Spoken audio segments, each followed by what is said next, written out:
Hi, I'm Isabel from the Yeah. Upclinic, and it's wonderful to speak to you today. So perhaps you could start with a brief introduction as to what the film was about for maybe those who haven't had a chance to see it yet. Yes, it's a film about tripping and falling and fucking up and about getting on your legs again. It's a film about Rakel, who is in her early 20s, realizing she's pregnant, far too far pregnant to get an abortion, which really makes her first very mad, and then she gets into she has a lot of ideas of what she's going to be in her life and how she's going to be, um, how she wants her life to be. The one thing that she's very sure of is that she's not ready for motherhood, and she's not even sure she's ever going to be ready for motherhood. So it's really a story about a woman who came in a position that, in a situation that she really doesn't want to be in, and her way out of it. Yeah. And obviously, Ninja Baby is based on a graphic novel by Inger Statra. I don't know if I've said that right, but can you tell us what inspired you to turn this into a screenplay, and who did you collaborate with?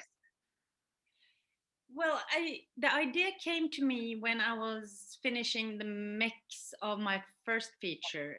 And I really wanted. I had done some animation in that film, but it was just put on the very end because I got some money left. I had some money left, so I really wanted, and I'd done some other animation for children, and I really wanted to explore the mix of live action and animation. I really liked that expression, and I also wanted to go into the feeling of being pregnant, because I had been pregnant myself twice, very wanted pregnancies, but it's so filled with ambivalence and not feeling that you're good enough, and all those difficult and it's difficult feelings to talk about, and it's difficult feelings to uh, really find your way out of. And I really wanted to dig into that and make a movie with that. And then I had known her graphic novel.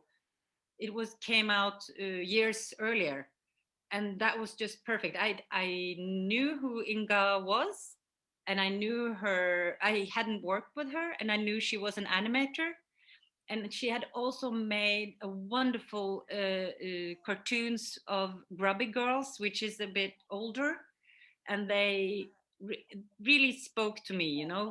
It's rough and it's funny, and it had all the ingredients that I really wanted this film to express. So when I contacted her, she we started out trying to find a way to work together, and she ended up being my closest collaborator from the very beginning to the all the animation was done.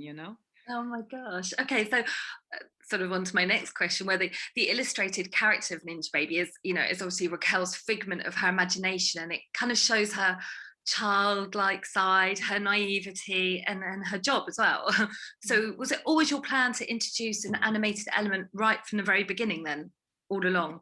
Yes, but the thing was that, and Inga and I worked on and off on this project because we did a lots of other stuff also. But we worked with the script and also the animation, because it was very important to us that the animation shouldn't be decorations. It should be really a part of the story, and the way we tell the story. It should have a function, a really function for the tone of the film, but also the story itself. So we worked on that and on and off, but we really didn't get the it didn't really open until we, because also at that time I did the TV series Homeground, which 2 seasons, and I got to know Johan Fasting. He's a screenwriter, and he was the showrunner of that TV series. And I really liked his work, so he got all what Inga and I had worked on, and he kind of turned it around, and he came up with Ninja Baby, which is it was the biggest present we could ask for, and we were so mad that we didn't come up with this idea ourselves, because we had been working on all this other stuff of animation, and then he came up with this, and it was just perfect. It's like a Uh, moment. You're like, that worked. Yeah, that worked. It's like, why didn't I think of that? Yeah. So that's thanks to him, actually. Oh, that's so cool. And how did you cast your main actress, Christine Thorpe? What were you looking for in her character? That I said also from the very beginning, I knew this would be, I wanted it to be a funny story, amusing story, rough story about something very serious. So we needed all the way to combine humor with very serious topics, you know, and going back and forth in a way. And this is, I've been working on this in almost all my projects, because it's kind of for me a way of how life is, because you can't go through life with only humor, and you can't go throughout with only, you know, serious and discussions, you know, you need both. And I want to really go into those shifts between when when can you turn something very serious into something funny, and the other way around. So this we set out to do. So it was very important to find an actor that could have the emotional scenes the way she does, but also the humor. And when I met Christina, I really knew it. She's a very lively person, and she's very, you know, present. She's very present. She's very, and she's also not very self critical, you know, like she's of course like everyone self-critical, but she's kind of free. She feels like a free person. So I knew that this would be a fun process to make this character, because she's quite different from Rakel. The thing they have in common is that she also is an illustrator. Oh wow. Yeah, Okay. she's an actor and an illustrator and a production designer. But she has illustrated. She's made books, you know, for children, and so giving her a pencil and making her a cartoon wannabe, cartoonist wannabe, was perfect for her. Yeah. Even in her room, in the but when you decorated the room, there's lots of Christina's things there in the production design that she gave us to, you know, make the room messy. And yeah, That's really so, cool. yeah. And But she's really a I think I really believe this is her first feature. But I already know her in Norway. The rumors just went, so she's been in many other films, not many, but several other films now, and I'm sure that you're gonna see her in the future. Yeah, she's really good actor. Nice. she's very believable actually, which Yeah. very natural actress actually.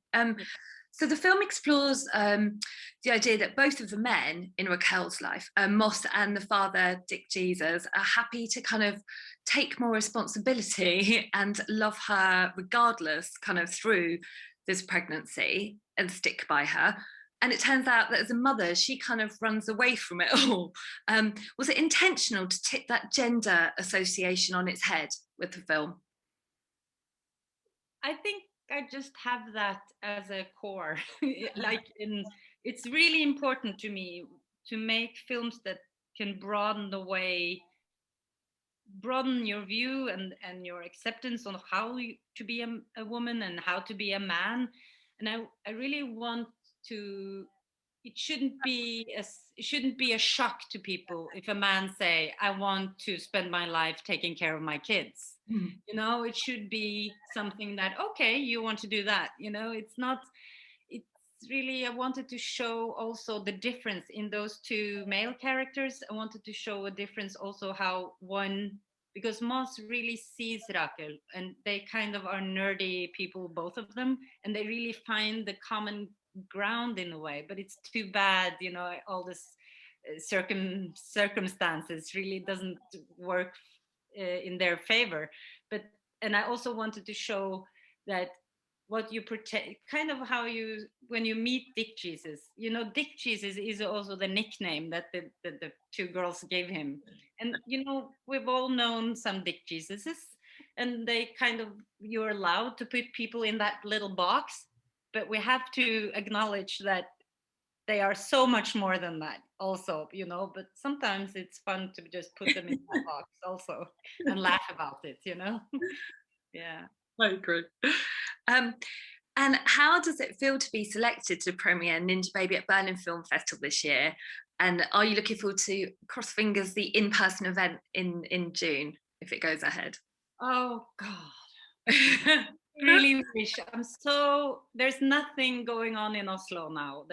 Everything is closed, and the coronavirus really makes me want to vomit. But I'm so happy, and I just the being at Berlin and also South by Southwest, because I was kind of curious. I knew that this film uh, would speak to people in Norway, or at least some people. You never know when you make something, if it's too rough or too political incorrect. And I was kind of curious if the international audience would understand, and then now I get so much good response from everywhere and the reviews, and I'm kind of blown away by it. I'm kind of trying to focus on my new project and work on that, and trying to pretend like I don't know, pretend like a normal person. It's really really fun. I'm so happy, and yeah, it's great. It's great. And during the pandemic, we've seen so many studios releasing films online. What's your take on this move? Do you think that the greater accessibility of digital releases is a benefit, sort of giving a broader audience for independent films? Yeah, maybe. Yeah, maybe. But the thing is that, and what really I feel I miss after being 1 year of just not doing anything. The cinemas closed in November here, and we haven't been able. And the theaters and the concerts and everything. And I really, really believe in the common experience of a culture. I really believe being in a room with other people experiencing and laughing and crying or singing along or whatever is so important to us. So I don't think that I maybe it's just me, but I don't think this will go away. I think we will always try and seek each other to experience something together, And it's so important to not only see the world through your screen, to actually be together. So it's too important that it will go away, I think. I hope. Yeah, and not cross fingers for that. And talking, you just mentioned a project you're working on. What's next for you? I'm really into now a new TV series for NRK, the national broadcasting here. And it's a really interesting, fun historical drama from the 70s, which we are trying to make. It's more like a satire about the big Labour Party in Norway. And the introduction, it's when Gro Harlem Brundtland, our first female prime minister, came into politics into official politics or the big politics. So it's kind of, we're in casting process and all that type of things, and it's really trying to navigate on what tone we want it to be. The tone is almost there, but we need to figure out a lot of things, and it's fun. It's nice. And hopefully with the pandemic slowly lifting, you'll be able to find that a bit easier to film, because it must have some restrictions at the moment as well for you with that. Definitely. Yeah, I was doing some casting this morning, and they had, if you're filming now, you need to do those tests, several times a week, and your nose is bleeding. So I really hope this vaccine can get out to everyone as soon as possible. I know. It's dreadful, isn't it? Well, thank you so much for speaking to me today, and good luck with it all. And I cross fingers you got on the red carpet. It's lovely to speak to you today. Thank you so much. Thank you very much. Nice to see you. Bye.